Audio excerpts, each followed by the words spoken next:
So today we are going to talk about what the United States fundamentally is or is not. Beau, can you talk about the absurdity of liberals arguing that we should teach American history that says America is fundamentally racist through Joe Biden's CRT?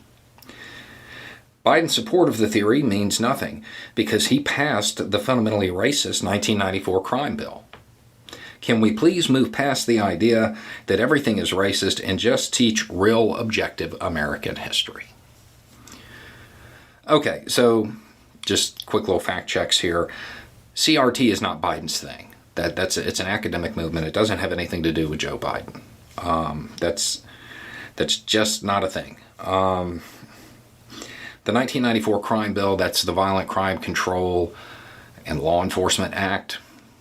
The senator claims it's fundamentally racist. I happen to agree. With that. And then we have the actual question, what they want discussed. Is the United States fundamentally racist? Well, first we have to determine what that means. Fundamentally racist. If you're just talking about people's attitudes, the people of the United States, are they fundamentally racist? Or generally speaking, are most people racist? Yeah. And that goes through the overwhelming majority of American history. Absolutely. So you could mean that. Or you could mean, is there some structural, institutionalized legislation that is racist? Well, let's just run through a timeline, and we'll see if it's there. Okay, pick your founding date, doesn't matter. 1776, 1789, does not matter, okay? From day one, there was institutional, legal racism. It was enshrined. It was a part of the American structure in slavery. That lasted until the 1860s, and then it went through a fundamental change, okay? So you have that legal structure in the beginning. When it ended, almost immediately was replaced with a less severe, structural, institutionalized, legal form of racism. And that lasted about 100 years, until the 1960s, late 1960s. That's just black Americans, right there. If we want to stop at this point, you don't even have to get into the Exclusion Act or the treatment of Native Americans. The removal of Native Americans is how it is framed in most American history books. The removal of Native Americans. That is like a really super polite way to describe ethnic cleansing, which is what it was. And that started from day one. And it doesn't matter how you want to define it. At the very least, that went on until 1918. Because up until that point, the U.S. military was at arms fighting against natives. That's a pretty big chunk of American history there. But then we have something else, thanks to this email.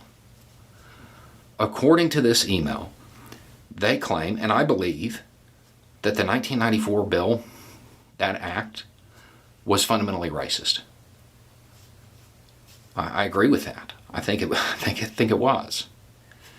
I would note that while some of the effects of that have been lessened, that law is still on the books. A fundamentally racist piece of legislation is still there.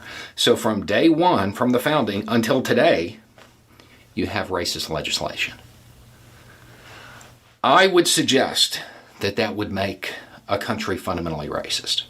If other nations that are held up as super racist nations studied the United States' laws to figure out how to do it, that might be a good sign too. That happened. The U.S. has a long history of racism. That is objective reality. That's history. That's the truth.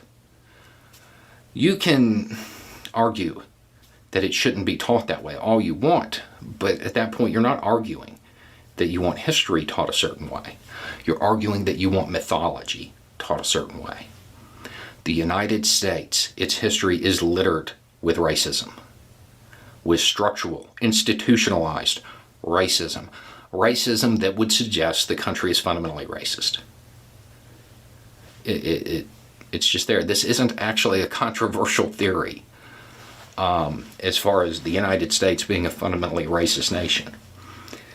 Now, CRT is basically just saying, hey, we need to acknowledge this and acknowledge that there are injustices that are occurring, and using a historical lens to do that. That's kind of the purpose of history. You learn history so you don't repeat the mistakes.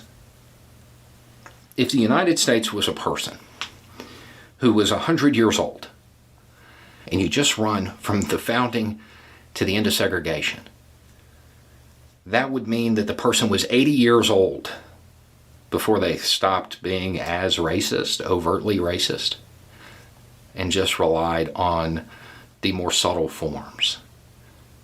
If you met somebody who was 100 years old and throughout 80 years of their life they were overtly racist, you would probably suggest they were fundamentally racist. This isn't controversial. You can ban teaching this all you want, but it's reality. Those are the facts. The United States was founded and built on institutionalized racism. There's no real arguing this. It doesn't matter which pieces you want to count or discount. It's there. It's there underlying the United States' history. Does it get lessened over time? Yeah. Is it gone? No. If it was gone, we wouldn't be having this conversation. Until people are comfortable with acknowledging the past, we have to assume that there's still a lot of racism, because you're denying something that is objective reality.